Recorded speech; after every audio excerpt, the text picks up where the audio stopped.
Hi, it's me again with Corel Draw tips and tricks, and this is really about Corel Draw as far as sharing this penny drop game. I took it somewhere last night, the old ones, and I've made 3. This is the 3rd version, and I think the last version because this is going to be perfect. I took it somewhere and I'd made one where it held the dice, but it didn't hold the dice securely. This is put together as you would play the game. And this is the way you could store your pennies and your dice in the lower box. So if you can see that lip right here, this is the same lip. This box fits snugly into this box. So now the 6th penny drops into the tray and the other pennies in, if you haven't watched this series. But anyway, I'm gonna share this exact file. I've actually added a clip art of a penny to it. Gave it a little bit of more flair. I'm gonna share it on my Facebook page, Corel file share, and it's right here under penny drop top and bottom.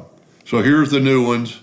Here's the first one. Here's the second one with a pocket, a little harder to, each one of them is going to be a little more difficult to put together. This one's the easiest to cut out and put together.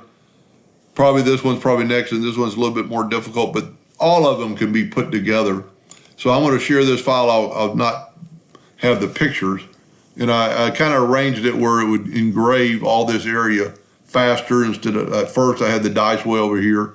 But here are your pieces for your bottom box. It's this piece right here and these 4 pieces. If you can see, they've got a flat edge, so that goes up, and this flat edge goes down.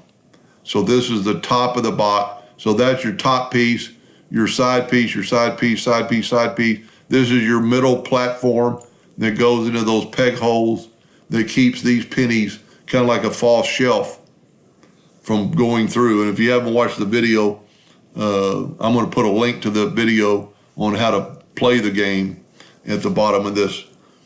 Anyway, I've already shared that file, so this is the way it's going to look when you get it. I shared it in X3 for more people to use, and feel free to cut it out and have a good time. Hope that helped a little bit. Thank you for watching.